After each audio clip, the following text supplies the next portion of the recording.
भाई 1 फरवरी को देश का आम बजट पेश होने वाला है और इस बजट से लोगों को कई उम्मीदें हैं और इन्हीं उम्मीदों की तर्ज पर सवाल यह है कि क्या home loan, interest section 80C और एचआरए जैसे डिडक्शन नई रिजीम में भी मिलेंगे। हालांकि इनकम टैक्स की नई रिजीम में टैक्स के रेट कम है, लेकिन ज्यादातर डिडक्शन नहीं मिलते हैं और ओल्ड रिजीम में टैक्स के रेट ज्यादा हैं, लेकिन इसमें कई तरह के डिडक्शन मिल जाते हैं और इससे टैक्स पेयर्स की टैक्स लायबिलिटी घट जाती है।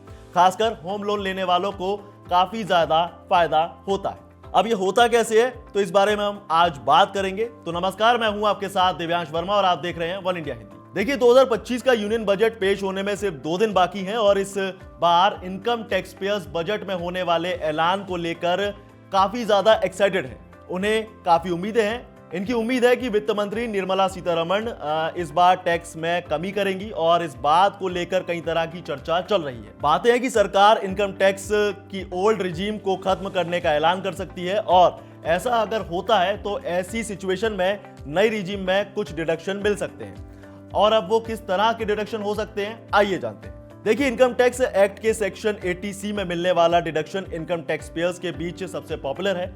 ये डिडक्शन सिर्फ इनकम टैक्स की ओल्ड रिजीम में मिलता है। बता दें कि सेक्शन 80C के तहत दर्जनों इन्वेस्टमेंट ऑप्शन आते हैं। इसमें पीपीएफ, ईपीएफ और ईएलएसएस होता है, जिन्हें public provident fund, employees provident fund और इक्वलिटी लिंक्ड सेविंग स्कीम, इसके अलावा सुकन्या समृद्धि योजना, लाइफ इंश्योरेंस पॉलिसी और बैंक के टैक्स सेविंग एफडी जैसी चीजें शामिल हैं। इतना ही नहीं, इस सेक्शन के तहत 2 बच्चों की स्कूल की फीस पर भी डिडक्शन मिल जाता है। एटीसी के अंडर आने वाले इन्वेस्टमेंट ऑप्शन में एक फाइनेंशियल ईयर में ज्यादा से ज्यादा 1.5 लाख रुपए तक के निवेश पर डिडक्शन क्लेम किया जा सकता है और इसी से व्यक्ति का टैक्स घट सकता है। अब जरा होम लोन पर टैक्स बेनिफिट्स के बारे में भी जान लेते हैं। देखिए, घर खरीदने के लिए होम लोन लेने वालों को सरकार टैक्स बेनिफिट्स देती है और ये बेनिफिट्स इनकम टैक्स की ओल्ड टैक्स रिजीम में मिल जाता है। और आपको बता दें कि होम लोन के इंटरेस्ट और प्रिंसिपल दोनों पर डिडक्शन मिल जाता है और अब इनकम टैक्स एक्ट के सेक्शन 24B के तहत एक फाइनेंशियल ईयर में होम लोन से ज्यादा 2 लाख रुपए तक के इंटरेस्ट पर डिडक्शन क्लेम किया जा सकता है। इसके अलावा सेक्शन 80C के तहत होम लोन के प्रिंसिपल पर डिडक्शन क्लेम किया जा सकता है और यह लिमिट करीब 1.5 लाख रुपए तक की है।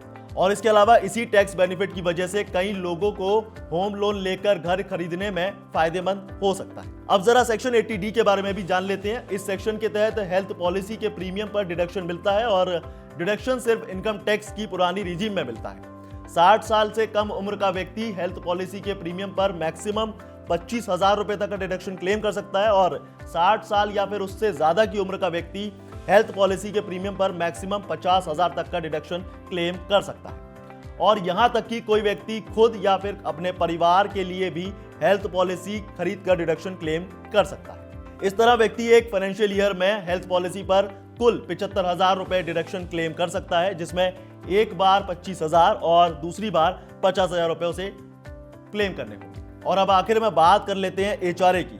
नौकरी करने वालों को हाउस रेंट अलाउंस यानी एचआरए मिलता है। इसका मतलब है कि अगर नौकरी करने वाला कोई व्यक्ति किराए के घर में रहता है तो वो किराए के अमाउंट पर डिडक्शन क्लेम कर सकता है।